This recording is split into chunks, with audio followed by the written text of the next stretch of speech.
Баяғы өткен заманда бір бай болыпты. Ол бір перзентке зар болыпты. Зарға жүріп перзенті болыпты.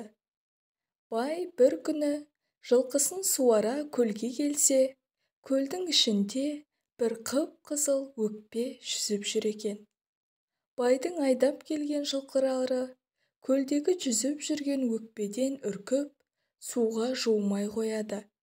Әлгі жерде бай жылқыларын қанша айдаса да суға жаба алмайды. Сол кезде бай тұрып судағы жүзіп жүрген өкпені құрықпен түртіп көреді.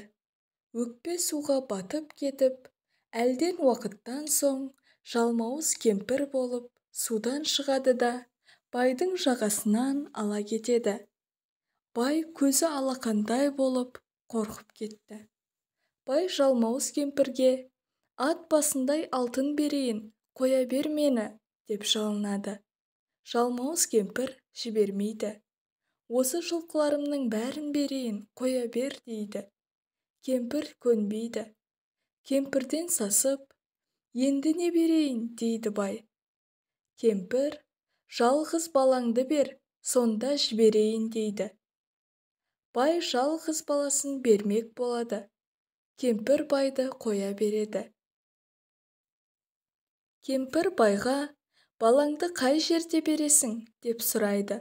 Сонда бай, ертең көшемін, сонда баламның алтын сақасын жұртқа тастап кетейін. Сен жұртта сол сақаның жанында отырасың дейді. Сонымен бай жалмауыз кемпірге уәдесін беріп, жылқыларын айдап кетіп қалады. Ертеңінде ел көшеді. Жалғыз баласының алтын сақасын ұмыттырып, жұртқа тастап кетеді. Ауыл жаңа қонысқа көшіп барады. Асық ойнайын десе, сақасы жоқ. Бала алтын сақасын жоқтап, жылайды. Сонда кесі, кеше көшіп жүргенде жұртта қалыпты, барып алып келе ғой, дейді. Бала бармақшы болады да, әкесінен қандай тайға мініп барайын, деп сұрайды. Жылқышыдан сұрап мін, дейді бай. Жылқышы балаға, құрығыңды құлдыратып, жүгеніңді сылдыратып, жылқыға бар, қай тай бетіңе қараса, соны мін, деді. Бала құрығын құлдыратып, жүгенін сылдыратып, жылқыға келсе, шеттегі бір қотыр тай балаға қарай қарап қалды. Бала сол қотыр тайды ұстайды да жүгендейді.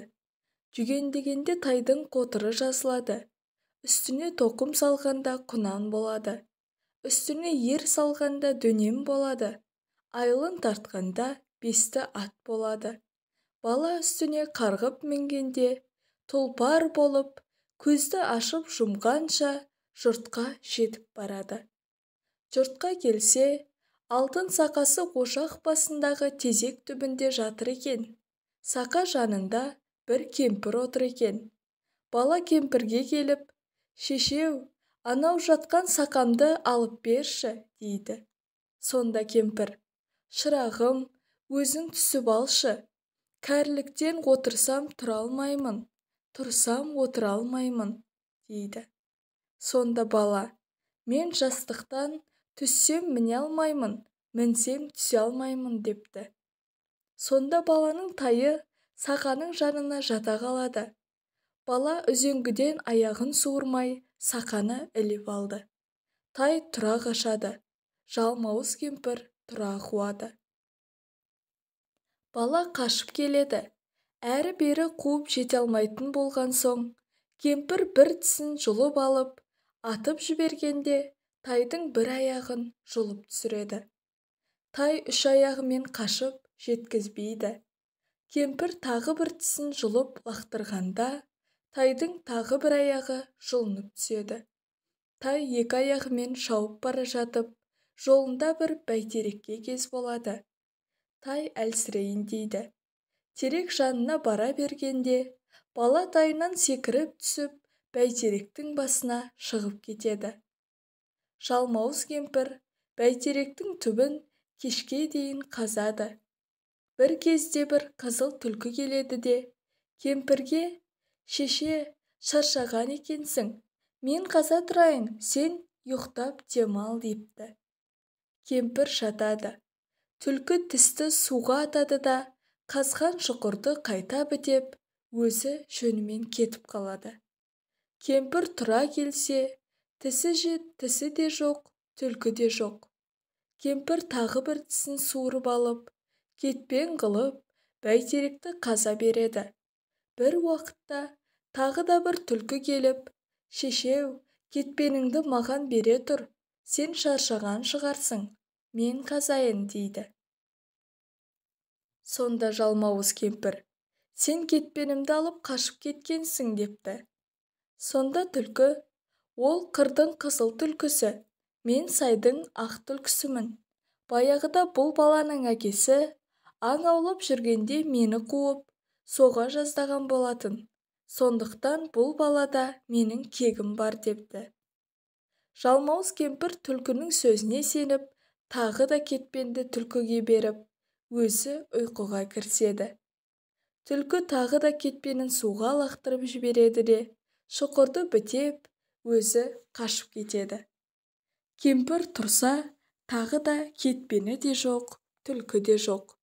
«Алда, ойбай-ай, алдаған екенсің ғой» деп, тағы да бір тісін суырып, кетпен қылып, бәйтеректің түбін қаза береді. Сонда кемпір аузын ашса, бірақ тісі қалыпты. Кемпір бәйтеректің түбін қаза-қаза құлатуға жақындайды. Бір заматта баланың төбесінен бір топ қарға өтеді. Бала қарғаларға қарап: «Ау қарғалар, қарғалар, қанатымен жорғалар, жайлаудағы бес төбетіме хабар айта кет, мені жалмауыз кемпірден арашалап алсын» дейді.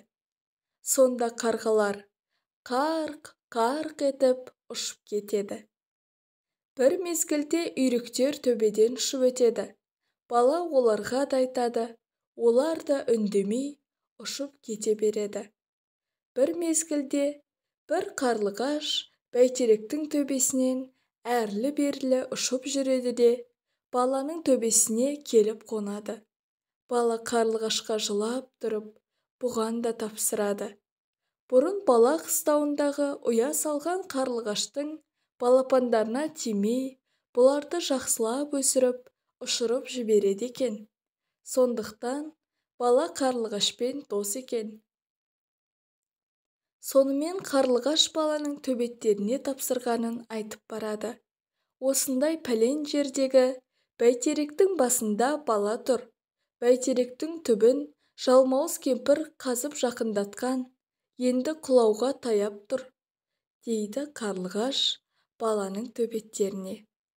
Мұны естіген соң төбеттер шапқаннан шауып отырып бәйтерекке келеді. Сол кезде бәйтерек те жерге құлайды. Баланың төбеттері жалмауыз кемпірдің қолын қол, бұтын бұт қылып, жүн-жүнін шығарып, талап тастайды. Бала төбеттеріне кезек-кезек мініп, еліне аман сау жетеді.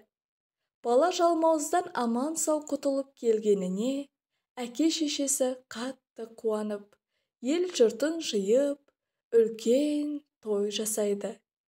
Бұдан былай неше күндер өткен соң, баяғы жалмауыз кемпірдің қызы құлаған бәйтеректің жанына келіпті. Келсе, шешесінің жүн-жүні шығып, өліп қалғанын көріпті.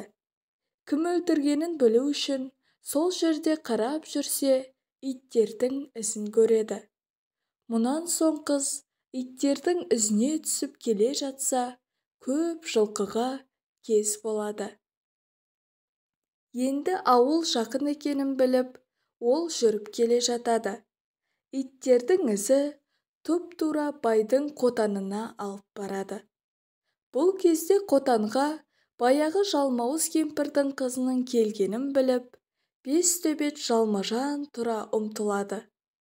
Қыз кемпірді емес, өте күшті екен, бес төбетке бой бермейді.